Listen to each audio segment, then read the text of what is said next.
for that very, very kind introduction and a very warm welcome to being here. I can't believe it's 2016 that I was last here. It feels really like about 6 months ago. But I'm very, very glad to be back, and this time I'm talking to you on a slightly different topic. But I wanted to first of all thank you very much for having me over again. Hopefully it will be entertaining, and thank you particularly to Marcia for your very, very kind hospitality and to the financial support of the Huguenot Society that brings me here. Can you hear me okay? Yes. Is that okay? Good. And you can see the slides okay? Yes. Yeah. So good, that's 2 out of 2. So when Marcia invited me to speak to you this time, she said that perhaps it would be a good idea to talk about Catherine de Medici, who's a very significant figure in the 16th century in France, right at the time when the French Protestants are developing themselves into a political and religious movement. And so that is what I'm going to do, but perhaps you already know that Catherine de Medici herself is Catholic, and so I thought, of course I'm going to talk about her relations with Protestants, but also I thought I would talk about them particularly in relation to a particular incident in France, which is the colonisation of Florida, because that's a movement that very heavily involves Huguenots as the colonists. So that way we can look particularly at a group of Huguenots and what they're doing in the 16th century and how Catherine is interacting with them. Right, I think we'll head to the next slide, if that's okay. Okay, so first of all I thought I'd better start with a bit of a snapshot about who Catherine de Medici is. Probably you might have heard of her already. I can guess what colour clothing she wears if you have heard of her already. I'm guessing that the vision in your mind is something rather dark and black. And perhaps you're also thinking of her as someone who's Italian because of the surname Medici. But what I want to point out to begin with is that Catherine is in fact only half Italian and half French. Her mother is French, and Catherine is born owning quite substantial lands in France that she administers throughout her life. So this person that we see and that contemporaries saw as an Italian, a foreigner, an interloper into France, is in fact by birth half French and half Italian. But of course the name that gives her such fame is the Medici half, and she grows up, she's born in Florence and grows up until she's 14 in both Florence and Rome. As you'll see in the first dot point, perhaps the most significant thing is that within about 6 weeks of her birth, both her parents had passed away. So she's left an orphan. And she was raised firstly in Florence by a number of the powerful widows and matriarchal figures in the Medici clan, and then also partly in some of the convents of Florence. And then at a certain age she's moved down to the papal arena, living around the Vatican and the Medici complex in Rome. So this is a person who, although she was orphaned, has a very, very substantial humanist, artistic education. Somebody who is brought up with an expectation that she'll be involved in high-level marriage, that she is going to be a patron of the arts in the style of the Medici, and somebody who has a very, very high-level intellectual education. So kind of a high-quality figure and quite an exceptional education for a woman of her time. But then from the age of 14, when she marries, she goes to live in France and she remains there for the rest of her life. And as you can see from the dates at the top, she's really quite long-lived for the 16th century. So that means she spends about 60 years of her life in France. And that's really the country with which we associate her. She marries Henry, who will become Henry II of France, or Henri II, and she's queen consort to him. They have 10 children together who survive childhood, and of those, 3 of their sons become kings. Now that sort of sounds impressive, but actually it's not a good record because it means that each of them didn't last very long. So these are children who inherit the throne, sons who inherit the throne as young teenagers and make it to either about 16, 22, 28 before they die or actually are killed. But she is the mother of 3 French kings, Francois II, Charles IX, and Henry III. Perhaps less often mentioned is that she's also the mother of 2 queens. So this is quite an impressive record to be the mother of 5 monarchs of Europe. Her daughter Elizabeth, who becomes Isabella in Spain, is married to Philip II of Spain, who will come into our story today. And she's also the mother of Marguerite, who is firstly Queen of Navarre and then of France. And you might have heard of her as La Reine Margot, the Queen Margot, famously of Mirth Novel. So, also mother to 2 queens. In the course of those relationships with her children, she is sometimes regent, She was named as governess, ruling France with a council for some of her children when they're young, her sons. And later, even when she's not officially part of the government of France, she remains a very powerful and influential figure in the French court life. So it's not a mistake to see the influence of Catherine over the court at this time. She's very clearly a powerful and intelligent figure who has a lot to say, and I think also a lot to give. Not all of it perfect, certainly, and she makes a lot of mistakes, like people do generally, and as all individuals do. But the last dot point here, she's living at a time that is quite unprecedented for what is occurring in Europe. So this is a change, of course, that comes about from Martin Luther's reform to the Catholic Church, that suddenly we now have at least two factions of Christian religious groups in Europe and particularly in France. In France, they coalesce around the Calvinist movement and become known as Huguenots, Huguenot. That's not a term they use themselves. They would declare themselves as people of the new religion, or people of the religion. Perhaps they wouldn't say new. That's actually a term others would call them. And in France, this leads to a period of civil war through almost the whole of the second half. Can you see these slides okay? Yes. Is that okay? Yeah. So almost the whole of the second half of the 16th century, which mirrors the time that Catherine is involved in power there and with her sons, is a time of great upheaval fighting between Huguenots and Catholics for religious supremacy. Now, just to put a little bit of background on that, the Huguenots generally form one group. But on the Catholic side, we have more than one group. The Catholics are dominant population-wise in France. They are always the majority in France. But that also means that they're often not always in alignment with each other. And so what we find is a very hardline Catholic group who are really strongly opposed to Huguenots and would like to see them removed in one way or another from the country. It's kind of the policy of Spain, if you like, that either we kill or we remove these people from the country. But then there's another group of Catholics who would be called politique, and they are people who are more moderate, who wish to keep the kingdom intact, and who are arguing for something more like a moderate position where Huguenots and Catholics can live in unity. Now, that sort of sounds quite nice, but in a field where you've got ardent Huguenots and ardent Catholics arguing with each other, the moderates are somewhat jammed in the middle and make nobody happy.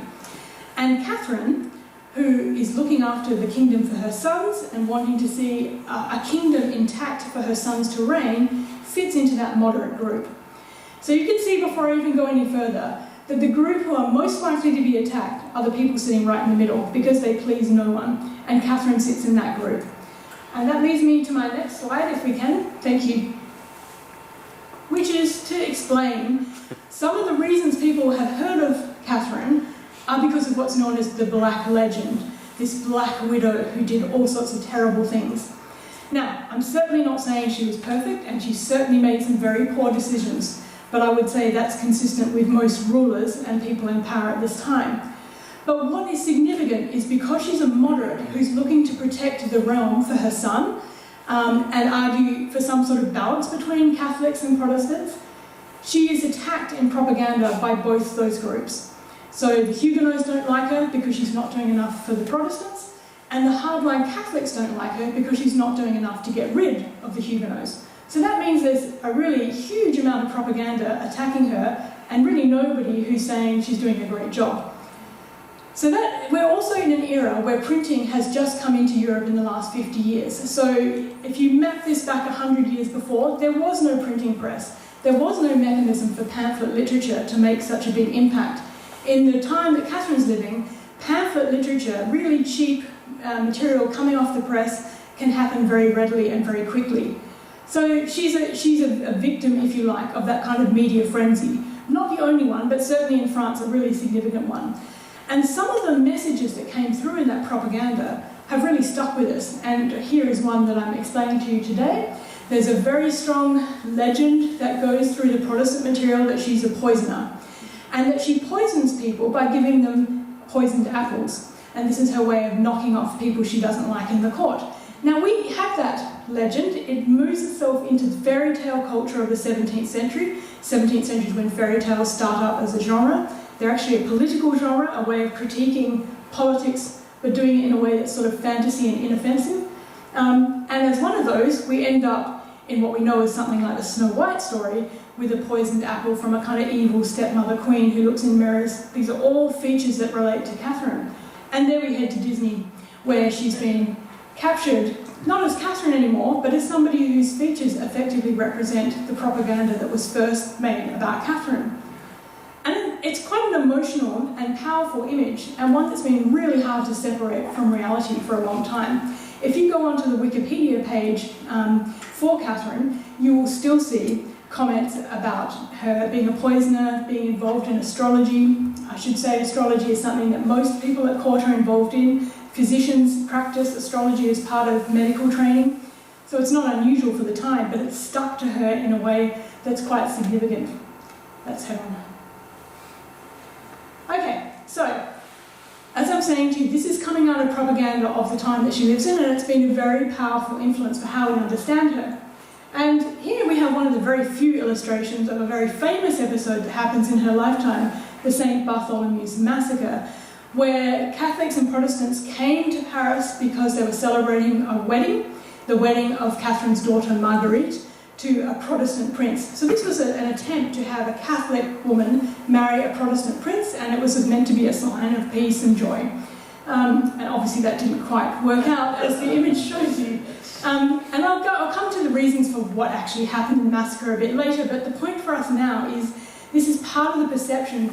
This is an image. Francois Dubois was an artist working in Geneva, which tells you immediately he's a Protestant. He's a Calvinist artist. And Catherine appears in this picture. I wonder if you've spotted her yet up the top. Here we have an image of the Louvre, which is now, of course, an art museum in the centre of Paris.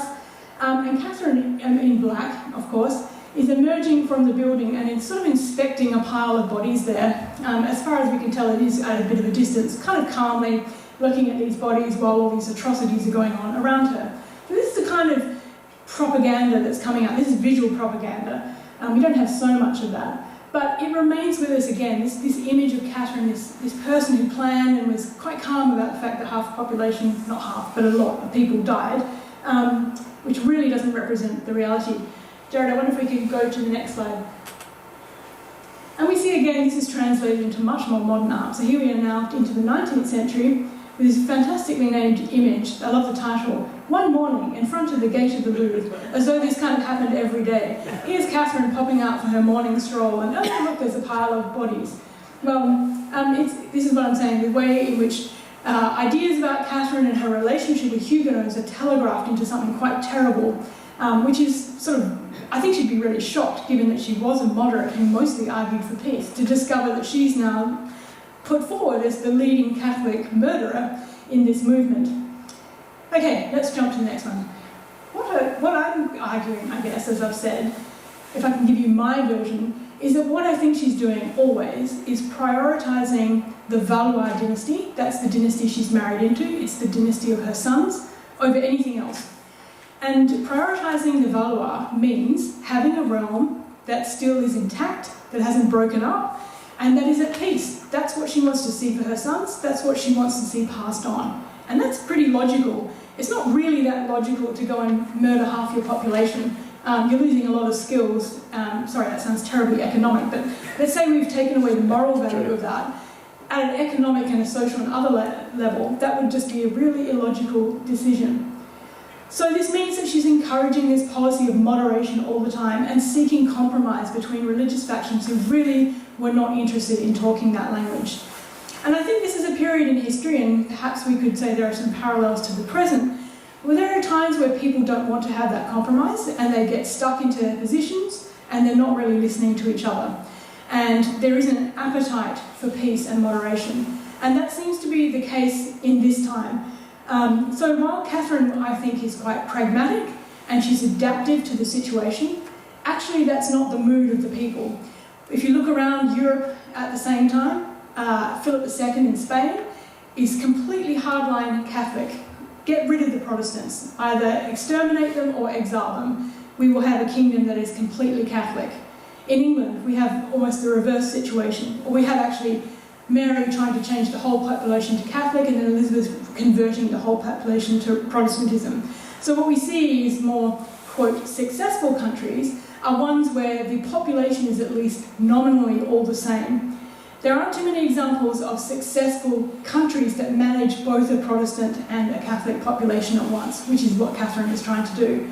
So in this case, being adaptive might not have been the best strategy, but perhaps being hardline one way or the other might have calmed things down, even though, you know, well, people died this way too, so perhaps, I don't know how you weigh up that conclusion. But it certainly doesn't seem to have been a successful policy to try to manage.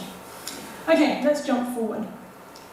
So having said that, what I wanted to do is also point out to you that despite the kind of power of the propaganda about Catherine as being very negative, it's actually possible to find contemporaries saying that Catherine was almost a Protestant.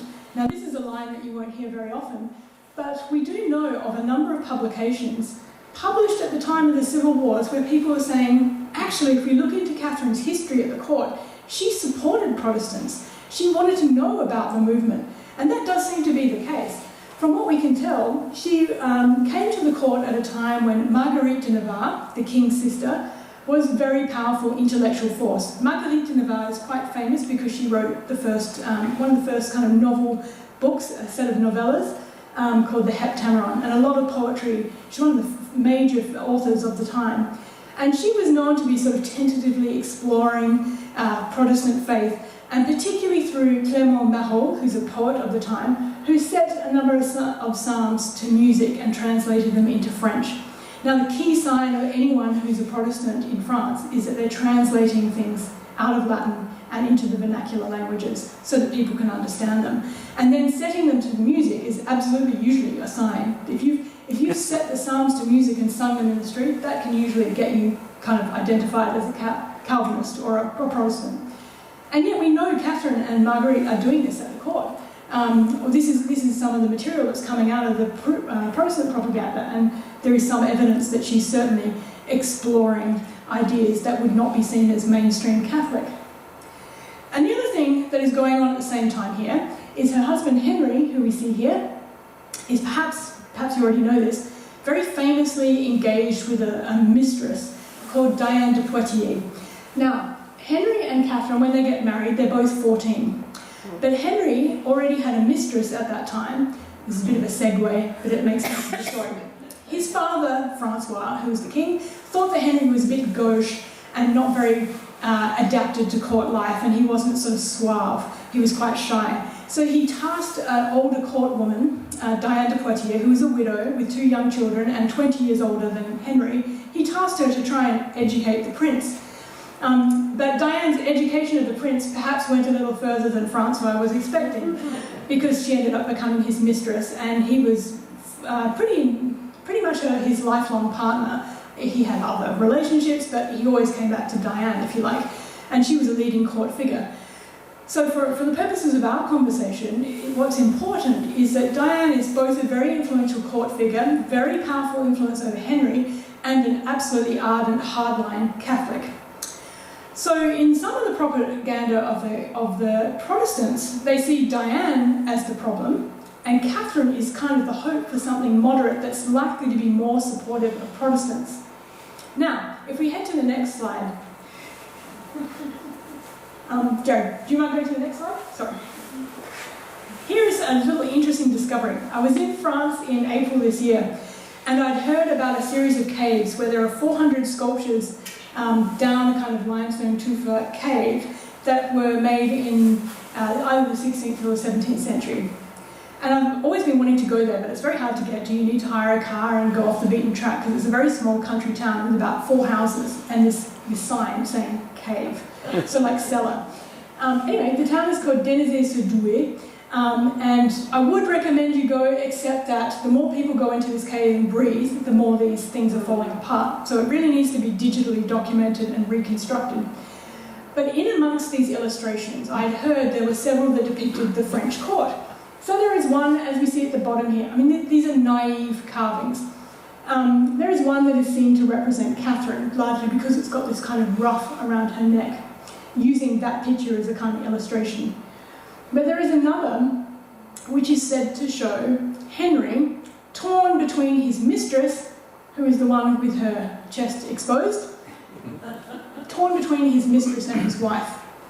Now, all of the illustrations in this cave suggest that the artist or artists, whoever they were Protestants, because there's quite a bit of other sculpture that is critical of the Catholic Church, that shows monks on donkeys and sleeping with nuns and pregnant nuns and things that seem to be critical of the Catholic Church. And then in amongst it, there's suddenly some illustrations that appear to look like they could be about the court. So if we take this site to be a Protestant site, and this whole region where these caves are is Protestant, non-Protestant territory, and there were times where Protestants did hide underground. It's also a place with a lot of cave networks. People live under there because actually it's quite hospitable and the temperature's controlled and so on. Now they have all their wines there, but they did used to live under there. It would be a logical place for Protestants to hide out. On that argument, then you'd be saying that here is Henry. You can work out what they're grasping, but basically controlling Henry between his mistress and his wife. Now, in that setup, again, Catherine becomes the more positive, moderate figure. So I guess what I'm trying to point out to you is either in some of the propaganda in print or in some of the naive art, we do have some suggestions that not every Protestant thought that Catherine was the worst possible person attacking them. All right, let's head on. Okay, so now what I want to do is apply this to French colonialism, because here is a place where Huguenots play a very important role. So just here we have a little bit of a recap of what's going on in the 16th century, particularly to do with the Americas. So in 1504, we have the first known contact between French mariners in Vino Premier de Gonneville in Brazil. In fact, we have accounts through the whole of the late 15th century that Breton mariners and sailors have somehow made contact with Canada, but none of that is yet documented. But there are a number of reports that the Bretons are already over in sort of like Newfoundland. And that is followed up by another Breton, Jacques Cartier, who takes 2 voyages in the 1530s to what becomes known as Newfoundland. Of course, it's not Newfoundland if you live there and you're Indigenous, but to the French it is. And one of Cartier's first ideas on his 3rd voyage is to try to produce a colony. But the distances are really vast, and Cartier doesn't quite make connections with the local peoples that he would need to support him in between getting resources back and forth over the Atlantic from France. So that colony fails very quickly. And this is part of the story of all the European colonisation. And unless you make connections with local peoples to help support you with resources, your colony is going to fail. So we've had contact with Brazil, then a slightly failed colony that didn't really go anywhere with Jacques Cartier. And then we have this fantastically named France Antarctique, so Antarctic France, which isn't perhaps where you might be expecting. It's in Brazil. And that runs for, just on 12 years, and it's headquartered by a place called Fort Coligny. Now, if you know anything about French history, Coligny is a flag name for Protestantism, because one of the leading Protestants is the Admiral Gaspard de Coligny, and this is in fact named after him. So he's the Admiral of the French Navy, so he's an important figure, but he's also a Protestant, and that becomes very significant that they've chosen this name to label in the colony. It becomes progressively over time dominated by Protestants, who are looking, of course, for new places where they can exercise their faith in peace, they would hope, and outside of the French borders. This colony, which we won't talk about too much, is attacked continuously by the Portuguese, who are also contesting that territory, and eventually it is destroyed. We see some nice illustrations in France. This is from a manuscript book where the King Henry II is entering into the city of Rouen, which of course is close to the coast. And for this, in 1550, these entries into cities are always a big staged event where the city puts on the best of all of what it's got to sort of show off to the king. Here, they in fact imported from France Antarctique and the colonies they were setting up in Brazil, they imported Indians from Brazil to come and perform for him to show the range of the French access in the world and global power. So we actually do have some, and this is them, on the island. So goodness knows what they thought they were doing over there, but they performed on this island and they didn't go home. These people end up, in France and usually dying pretty quickly because of the exposure to new diseases. But nonetheless, we do know there are Indians, as in American Indians, in France in the 1550s. Okay, let's head on to the colony we are going to talk about, which is in Florida. Oh, I'm sorry. this is just to show you in the caves again. The argument is that one of the other illustrations shows Indians like we have seen in the illustrations here. This is another reason why people think this cave is depicting the 16th century, because the things that are shown in it are things like the arrival of tobacco, 16th century, from Americans of course, Indians with feathers in their headdresses, unusual postures of sort of squatting, sitting, which were associated for the French with Indian populations. So it's pretty hard to make out. You have to kind of squint and look sideways and get into the spirit of a thing. It's by no means a kind of firm definition here. In fact, it's almost never been studied by scholars because nobody's heard of it, so I'm very excited about this. But what we can draw from it is pretty ambiguous at this point. Okay, I will promise we'll talk about Florida. Okay, so we're talking about a colony that you see doesn't survive very long at all, but it's actually very important for French political and religious history and Catherine. So we start off with a Protestant, a man called Jean Ribault, who is a mariner, who is tasked by the Admiral Coligny, the top man, Gaspard de Coligny, the Admiral. He is allowed to go and explore Florida as a place for French colonisation. So he's given some ships to go over there. And he's selected by Coligny to lead this expedition, and they have in mind that this will be a Protestant colony. So Coligny himself is Protestant, and so is Jean Ribault.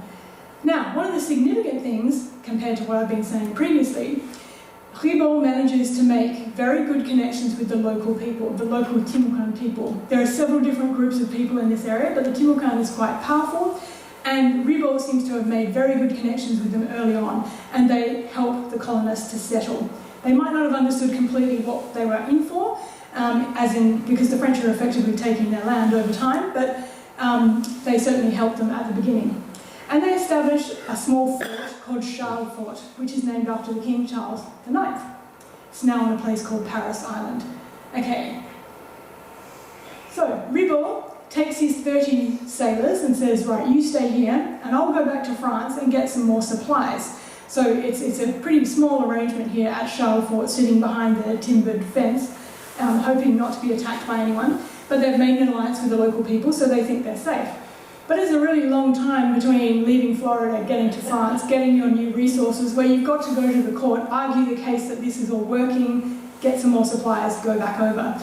And of course it doesn't work as planned. So Ribault returns to France and arrives when the first civil wars have broken out. So it's not a really good time to turn up as a Protestant and say, hey, I'm back from the colony, when everyone's sort of killing each other in the truth.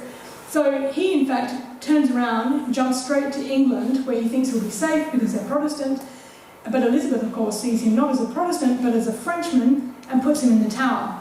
So Ribault, who's told these people in Florida that he's going to be back shortly with resources, actually ends up in the Tower of London. So that didn't turn out too well. In the meantime, already by arrangement, a second group of colonists are going over. So Ribault's back and forth. He hasn't yet got back to Florida, or he's stuck in the Tower. But they'd already agreed another group of colonists were going to come out. So while he was doing a supply run, another group of people are coming out, and this is under René Goulin de Loronière. So when it's moving quite fast in time, these things are slow, if you like. Now he turns up in the spot where he understands that Ribault has left. He meets with the local people. Well, actually, he finds that Charles Fort is missing. He meets with the local people and says, well, what's happened? And the son of the local leader leads him to a column that Ribault had put up saying, here is France, we now own this land. And he gets support from the local people again. So Laudonnière discovers that in the space of time that Ribault has been away, the French colonists have just split into the countryside. Either they killed each other, they got married to local women, or died. So there's no colony to come back to. So apart from a pole, they say colony. So he sets up a new place called Fort Caroline, which of course is just Charles again in another form, which is now what would be on St. John's River. So he sets up this new colony because he's brought a whole lot more people. He's brought hundreds out within this time, so it's a bigger size and more viable. And he sets that up in June of 1564, and he then awaits the arrival of Ribault eventually, because they don't know where he's got to at the moment, with these supplies that he said he was coming back with. Is this making some sense so far? Yeah. You've got people kind of tagging, no email, no internet, you're all hoping whatever instructions you like. It's quite remarkable actually, because they're using the Indians, the local people, to tell them what happened. They're actually kind of the communication nodes here. If we jump to the next slide, it's worth just pointing this out a little bit. René Goulin, he actually writes a sort of memoirs about his experiences in this colony, and he writes really strongly about how firm that relationship is with the local people. And that's really important, because one of the messages he's trying to put across here is that God was smiling on this mission, that God wanted them to found a colony. So in his work, he talks about how receptive the local people were. So he says here, with a loud voice in their native language, and Tupela Bonasu, which means brother, friend, or something like that, I praised God without ceasing for the great affection that I found among these savages. So this is the person who's calling them savages. He doesn't see them as like himself. He sees them as inferior. But nonetheless, he's really pleased that he has their help. Having seen us at a distance, he cried out from a distance, Antipala, and showed such enthusiasm that he almost lost his composure. He's talking about the chief of the local people. Recognising some of us from the preceding voyage, because he'd collected up some people he found, they addressed themselves chiefly to these in using words of friendship, and by signs showed their happiness that we had come. Well, of course, the guy who's come to colonise is going to say, yeah, the local people wanted us. But he's really trying to emphasise this relationship because it shows that God smiled on this mission. Okay, so everything is doing what God wanted. This is just quickly to give you a bit of a map of French Florida. You'll see the mapping skills are a little broad since we have Canada directly to the north and Virginia just off to kind of the northeast. But in terms, this is where Ribault lands, and then here is Le Bonnier. It doesn't matter too much, but it's just to show you that they're still documenting French Florida. Okay, but they haven't got a strong sense of geography. Fort Caroline, some of it still exists, as you see. It's now a national memorial. And we do have some later 17th, 18th century illustrations of what it looked like. It's a pretty small affair. It's a defensive structure. It's a fort designed in the usual style of anything defensive with bastions of the time. And you can see it does actually have that shape. So this is just to give you a sense of what it might have looked like. It's a pretty simple affair. It's not a town site. Okay, so the thing is, it's not just a matter of French people and Indians in the region. There's also the Spanish. And they're quite upset to hear about the French in this territory, because they've in fact been exploring in this region since 1512. And you know, of course, that the Spanish are developing colonies all up and down, particularly in South America, but they're also interested in Florida. In fact, they named Florida, that's a Spanish name. And so what we have now is a set of evidence that's coming through the ambassadorial records. That's what I'm going to turn to now, where what we have is ambassador of France in Spain telling us what's happening at the Spanish court, and then the Spanish ambassador at the French court exchanging information. So now the French ambassador in Spain starts to mention that the Spanish are a bit worried to hear the French are settled in Florida. And he's told by the Duke of Alba, who is Philip II's right-hand man, that this is an usurpation and that Spain knew they sent ministers, i.e. Protestant ministers, with their wives and their children. So right from the beginning, the Spanish see this as a Protestant affair, as opposed to being French, as we'll see, and they're really deeply concerned about it. The other person the French are getting information from is Isabella. She's, of course, French by origin, Catherine de Medici's daughter, and she's the queen in Spain, and she's telling the French some information about what's going on at the court, namely that the king and the Duke of Alba would spare nothing in the world but to chase away the French, for they took the matter very much to heart. So she's sort of sending warning signs that this isn't going to end well. The Spanish are really unhappy that you've come into their territory as they see it. Okay. So, what happens next? The Spanish are so concerned about this new development that Philip tasks Pedro Menendez, who's the admiral in the Spanish Navy, to go over and look into it, let's say. And if we jump to the next slide, Pedro Menendez writes back to Philip saying, what do you mean by look into it? Here are some issues you need to know about. He recommends back to Philip, if I'm going to go into this situation, you need to give the French no quarter and appropriate the coast and land so that they can be the more easily turned out, i.e. you have to clean them out completely. There can't be a compromise here. It will be very difficult to do that on account of the friendship that formed by them with the natives, who would help them in such a way as to cause serious difficulty. And even if should we finally succeed, the natives would remain our enemies. So he sees this friendship that's developed between the French and the local people as problematic. For if the other nations should go on settling and making friends with the Indians, it would be difficult to conquer, especially if settled by French and English Lutherans. As they and the Indians have about the same laws, they would be friendly. So now this is an insult, right? These are all Catholics talking to each other, saying the Lutherans, the Protestants, are kind of like a lower form of humans. And of course they make friends with the Indians because they're just like each other, and that's not a good thing. You know, they're implying they're all inferior to upstanding Catholics like they are. And this is why we can't let this go on, because you see, he hasn't labelled this a French colony, it's a French and English set of Lutherans. The problem is they're Protestants, and the Protestants are joining forces with the Indians, and then we've now got a whole subclass of people who are a problem. So Menendez is basically trying to get the authority to be very forceful about what he does. So, you remember that Ribot was eventually coming back, got out of the Tower of London, got some refuelling things, comes over to find whatever happened to the colony he left. He arrives in August of 1565. This is a modern mural, but it's just quite a nice illustration. Unfortunately, he arrives about 4 days. He meets up with René de Goulin and the new colony at Fort Caron, but he arrives about 4 days before Menendez gets there. So it's all on. And as you can see from the title, a massacre ensues. So Menendez basically goes in and kills everybody that he can find, except for the women. And these are French Protestant women, end up enslaved in South America for the most part. But he kills about between 500 and 600 people, so it's a pretty significant thing.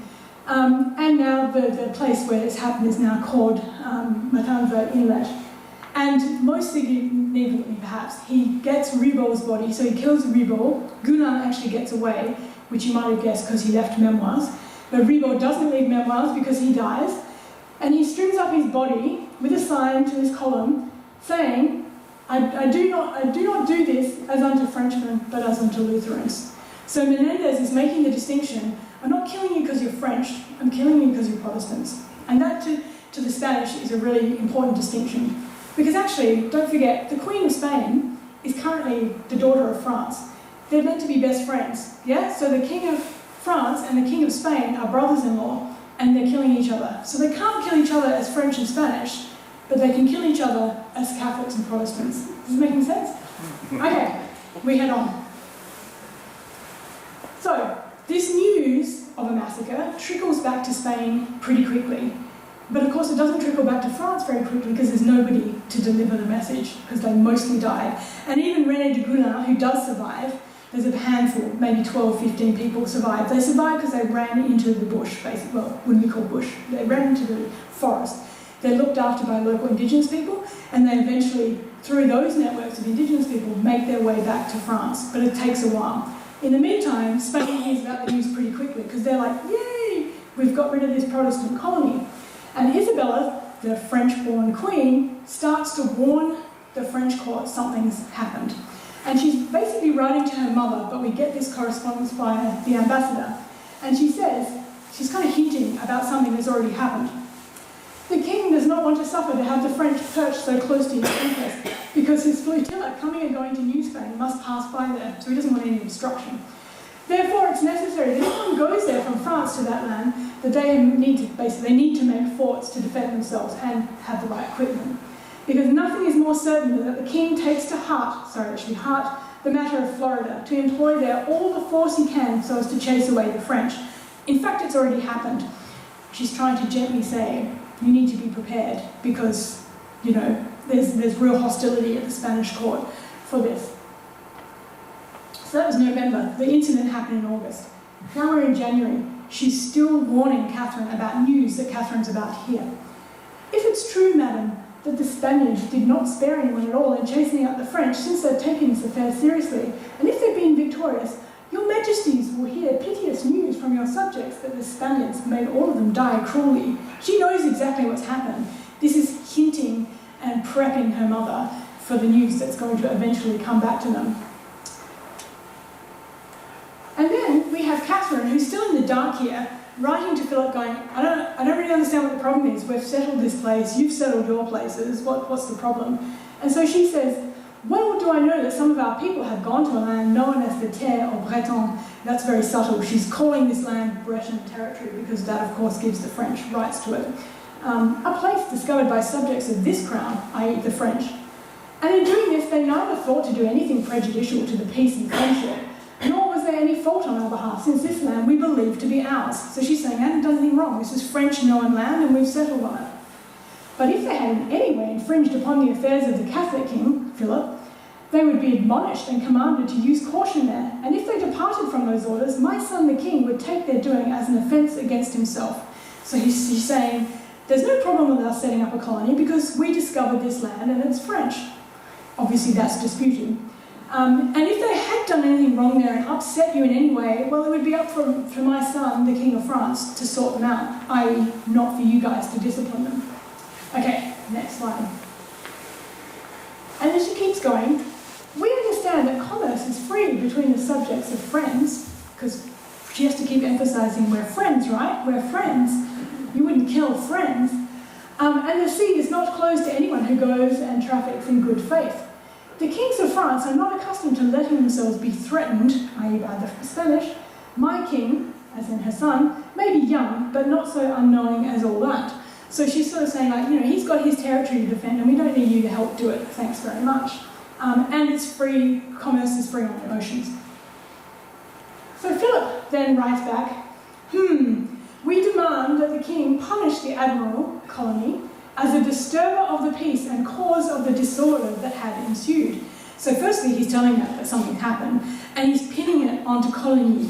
So this is a different way of framing the incident as not between the sovereignty of France that Spain has usurped, but for the Spanish point of view to work, it has to be as a Protestant endeavour. So they want to tie this back to Coligny as the leading Protestant and say, he's the problem, not you, because we're brothers-in-law, so I can't really criticise the king, but I can criticise this guy as the problem. Okay, so you see how they're trying to shape this incident differently. So, the Spanish ambassador turns up at the court, and finally the news has gotten back to France what actually happened. And so he gives his kind of couched version of it. So this is the Spanish ambassador talking to Catherine. And he says, Pedro Pierre Menendez, having found in the land of Florida some Frenchmen admitted and charged with letters from Monsieur the Admiral, that's Coligny, who had in their company some ministers, Protestants, who were planting the new religion, he punished them according to the commandment of the king his lord. So, because they were Protestants, he could attack them on behalf of his Catholic king. This has been done a little more rudely and cruelly than his lord had desired. So, sure, there was a bit of extra death, but he was within his rights to do it because Philip is a Catholic king, he discovered there were Protestants there, so it was all right to kill him. Catherine goes berserk. And this is now Catherine writing to her ambassador in Spain, the French ambassador, telling what happened in this interview from her point of view. And she says, I was beside myself when I thought of it, for to cover this up under the guise of the admiral was beyond belief. It was hardly believable that Coligny would let people go out of his realm without the knowledge of the king, my son. So she's saying, you can't just pin it on Coligny. Coligny works for my son, so if you're blaming him, you're blaming my son. And it's not believable to say Coligny just let these Protestants go, and that my son, the king, didn't know about it. So she's repackaging this incident again as an offence to the king. So it's Charles's project, so you shouldn't have killed these people. And she says, the Spanish should have been contented with leaving them prisoners if they thought there was some problem, and rendering them to the king, my son, to have them punished. It seems as if they wanted to bridle the king, my son, to lock him up in his own realm and cut off his wings, something that he could not and would not suffer. So we all know, we know, they know, everyone knew that most of the people in this colony were Protestants. But you can see what I'm saying, that from Catherine's point of view, that doesn't matter. They're subjects of France. So this is a point where she's defending the right of Huguenots as Frenchmen to settle this land. And for Philip not to kill them because they're still French subjects as far as she can see. Now, here we have the same interview as described by the Spanish ambassador back to Philip, so it's quite interesting. The Queen jumped up, this is emotions for you in action, the Queen jumped up saying in a loud, clear voice that could easily be heard, have the Turks or Moors ever done such cruelties as the Spanish have to the subjects of my child? Her eyes were filled with tears of rage and she trembled with agitation, like a rabid person unable to speak to me. And it goes on. Catherine says, "What would Christendom say when it learned that in a season of such brotherly love, so cruel a war had been waged?" And Alava, who's the Spanish ambassador, replies, "Well, that when the world, as she called it, should hear the facts, it would not fail to be scandalised that they should send the greatest and most infamous heretics of France to usurp Philip's territories, and the more so when it learns that from the least to the greatest they were all notable Huguenots." So again, you see, she's reframing this as something that's about Frenchmen and the right of her son to protect these people, and the Spanish are continually framing this as Protestants and problematic for that reason. So, while this is going on in Paris, we have Philip down in Madrid talking to the French ambassador there. And Philip justifies this killing to the French ambassador, saying, "For this reason, having known of the departure of a good force of Lutherans of different nations, as many French as others, and their descent on the Strait of the Indies, the most important to his navigation, because it's necessary that all ships that wish to return to Spain pass in front of that coast and promontory of Florida, he had no other option but to send men there to dislodge them. And he had requested one and several times that you should call back your subjects who had gone to the land of Philip's ancient conquest." So two things being said back here. It's Philip's land, not yours. But you see here at the beginning, not only is he saying they're Lutherans, Protestants, but he's also now saying, oh, they weren't all French anyway. There's some other people in there. They're different nations. So it's not even a French problem. Why didn't you just call back your French people? And then it wouldn't have been about France. It would have been about Huguenots and Protestants. So he's moving each of them moving the goalposts in different ways. We jump forward. Okay, and he finishes off by saying, and anyway, the other reason we needed to do this is because this friendship that the French had formed, it might give rise to even the Indians to rebel and take the heart of any Spaniard over there. So we had to tamp this whole thing down because the Indians might get uppity, if you like, and start to think they've got rights over Spanish, and we don't want that because that would ruin the whole entire economy of the South America for the Spanish. Okay, so then what happens? The colony's gone after 1567, so it's very short-lived. But in the following year, conveniently a Catholic called Dominique de Gourges, who's a French slave trader, so not a really admirable occupation, but an independent trader, not obviously tasked to do this by Catherine and her son Charles, attacks the three now Spanish-held forts that have been set up in Florida. And he does so by gathering support from the local Indians, who don't like the Spanish there, because the Spanish only managed to settle by making alliances with other Indian people. So actually they had to make their own friendships, but not with the Timokans. So he gets all those Timokans together and they fight with him. And he kills off all of the Spanish there. So basically they do the same thing back to the Spanish. And he gets a sign and burns into the table with an iron, "I do not do this as unto Spaniards, nor unto mariners, but as unto traitors, robbers, and murderers." So this is really clearly a direct reference to what Menendez had left on Ribot's body, each of them trying to reclaim the identity of who they're doing this to.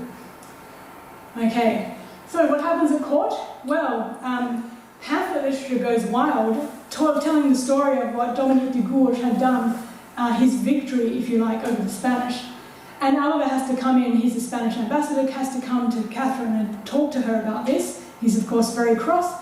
And when he writes to Philip afterwards, he says, "Catherine could not control her obvious delight at this turn of events. She said it with a gesture that showed her great joy about it."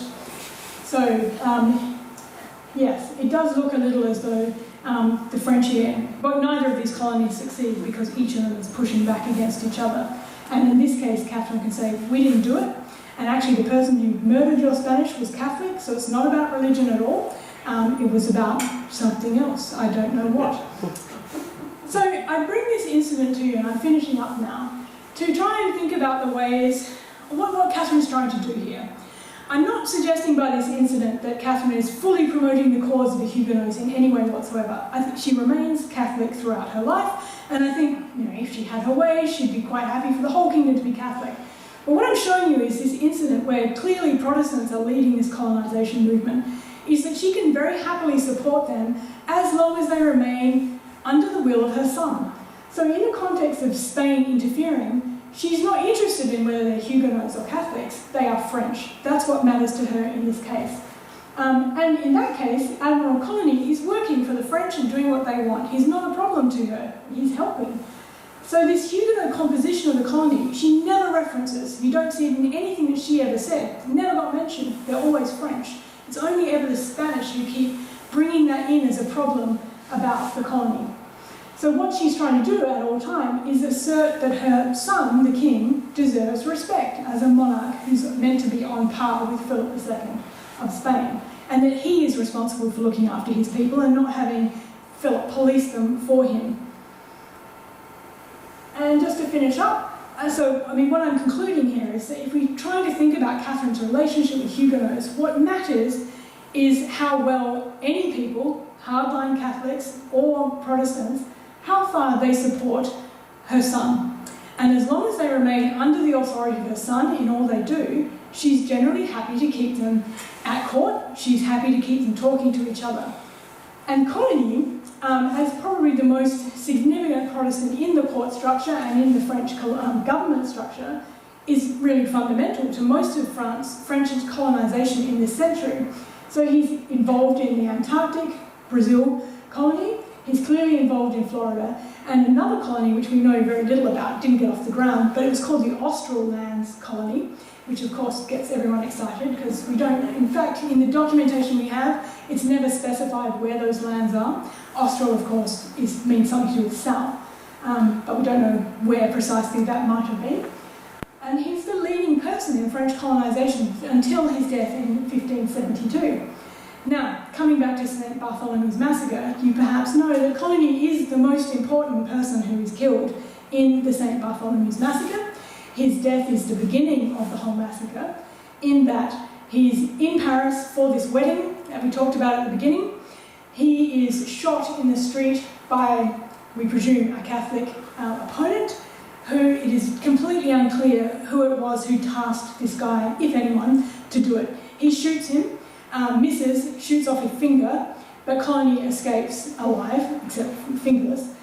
But then the Catholics come together and say, oh God, there's going to be a kind of revenge. The Protestants will be out to gut us because they'll think we tried to assassinate Coligny. Well, clearly somebody did try to assassinate Coligny. And so they conclude as a group that they are better to kill off the leading Protestants before they get killed themselves. And that is the beginning of the St. Bartholomew's Massacre. Now, that group of Catholics who make that decision to kill off the Protestant leadership probably involves the king, and in that sense involves Catherine as part of that leadership group. It's pretty clear that whatever they wanted was probably a handful of leading people to be killed. What actually happens is the whole thing, of course, gets hysterical and the whole population of Protestants in Paris gets killed, and then it moves to the countryside and moves in a kind of wave of Protestants being killed across the country. So I think what actually happened in the whole massacre over about 3 days was not anyone's plan. I don't think there was a major plan for the whole of Protestantism to be removed. It was probably meant to be a kind of contained group. Not that that makes it better, but it's probably not the intention to kill off the population. Again, that's not really logical. Nonetheless, there's great celebration when Coligny dies, probably from the Spanish, who are glad that he's not involved in colonisation. But I thought I'd just bring this interesting illustration in that you may have seen before by Giorgio Vasari, who's working for Pope Gregory XIII, who is so delighted by the massacre of the Protestants that he commissions a set of wall frescoes to decorate this, which is really in the spirit of peace and love, one of which shows Coligny. So what happens is he gets his finger shot off, he goes back to a house to kind of recuperate, and the Catholics burst into his bedroom. It's a bit like Rasputin, they try to kill him in the bed, fail. He runs out to the window, so they throw him out the window, which is usually what you see, is Coligny falling out a window. So almost every illustration, including that big one earlier of Catherine inspecting the bodies, had a picture of Coligny falling out the window. It's obviously a fairly dramatic look for a leading government official to be thrown naked out the window. So this is what Gregory XIII thought would be a good idea for the Vatican, and that's what we see. And Gregory XIII thought it was such a great idea, he also commissioned a medallion that has an angel looking over a set of bodies of the Protestants saying yay, well, it doesn't quite say yay, but it sort of celebrates the massacre, and he gives this out as a commemorative coin. So that's a nice one to add to your collection. So you can see, sorry, I'm being a bit silly, but you can see that the movement of hatred for Huguenots is clearly well beyond France. It exists very strongly in Spain and in the Vatican, of course, leading Catholic places. And by comparison to those kind of manoeuvres, Catherine is not really doing anything quite that dastardly. And certainly no one's commemorating coins in France about, yay, we just killed off a large section of our population. So it by no means has that same effect. So, how do we understand Catherine's relationship with Huguenots? I think as long as they remain loyal subjects to her son, they are completely legitimately able to survive in France. Where they are pushing against the rights of peace and against the rights of her son, they, like hardline Catholics, are problematic to her. And that's when she would obviously try to contain all of these populations. I shall leave it there. Thank you very much.